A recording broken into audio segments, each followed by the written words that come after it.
जी spoken English class या YouTube चॅनलवरती तुम्हा सर्वांचं स्वागत आहे.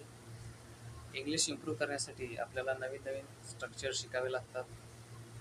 तर आज आपण आणखीन एक नवीन स्ट्रक्चर शिकणार आहोत.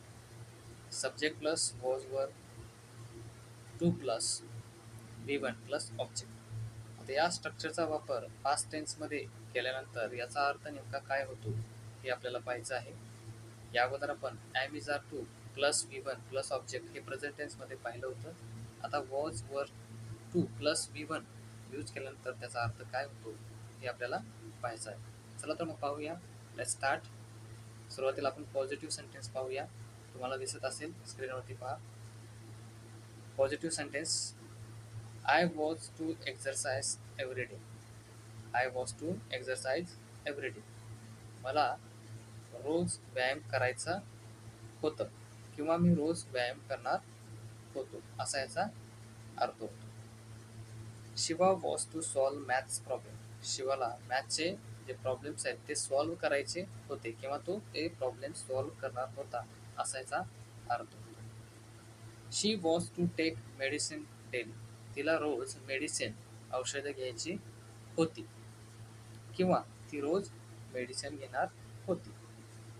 You were to call me. तू मला कॉल करणार होतास. The shopkeeper was to sell books. Shopkeeper जो दुकानदार आहे तो बुक्स विकणार होता. अशा प्रकारे या पॉझिटिव्ह सेंटेन्सचा अर्थ होतो. त्यानंतर आपण याचे काही निगेटिव्ह सेंटेन्स म्हणजेच नकारात्मक सेंटेन्स पाहणार आहोत. चला तर मग पाहूया. आता याचा अर्थ होतो करायचं नव्हतं किंवा करणार नव्हतं असा याचा अर्थ. पहा वरील सेंटेन्स त्याचाच आपण निगेटिव्ह सेंटेन्स केलेला आहे. I was not to exercise every day. मला रोज व्यायाम करायचा नव्हता किंवा मी रोज व्यायाम करणार नव्हतो. Shiva was not to solve maths problem. शिवाला मॅथ्सचे जे प्रॉब्लेम्स आहेत ते सॉल्व करायचे किंवा सोडवायचे नव्हते. She was not to take medicine daily.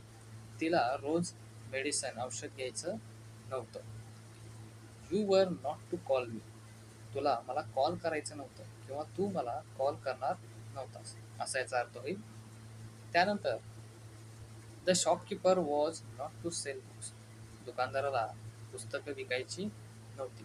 अशा प्रकारे निगेटिव्ह सेंटेन्स आपण बनवू शकतो. त्यानंतर आता याचे प्रश्न कसे बनवायचे ते सुद्धा आपल्याला पाहायचं आहे. चला तर मग पाहूया. Interrogative sentences. याचा अर्थ होतो करायचं होतं का किंवा करणार होतो का असा याचा अर्थ होईल. पहा तर sentence. Was I to exercise every day. का मला रोज व्यायाम करायचा होता किंवा मी रोज व्यायाम करणार होतो का असा याचा अर्थ होईल. Was Shiva to solve maths problem. शिवाला मॅथ्सचे प्रॉब्लेम सोडवायचे होते का. Was she to take medicine daily. तिला रोज औषध घ्यायचं होतं का किंवा ती रोज औषध घेणार होती का. Were you to call me. तू मला कॉल करणार होतास का. Was the shopkeeper to sell books. दुकानदाराला पुस्तकं विकायची होती का. अशा प्रकारे प्रश्न आपण विचारू शकतो. ठीक आहे. तर was were plus V2 plus object means वरी दिलेला स्ट्रक्चरप्रमाणे आपल्याला सेंटेन्स बनवायचे. स्ट्रक्चर आहे subject plus was were plus V1 okay plus object. यामध्ये आपल्याला V1 यूज करायचा आहे. ठीक आहे. अशा प्रकारच्या स्ट्रक्चरचा वापर करून वेगवेगळे सेंटेन्स बनवा आणि इंग्लिश आपली इम्प्रूव्ह करा.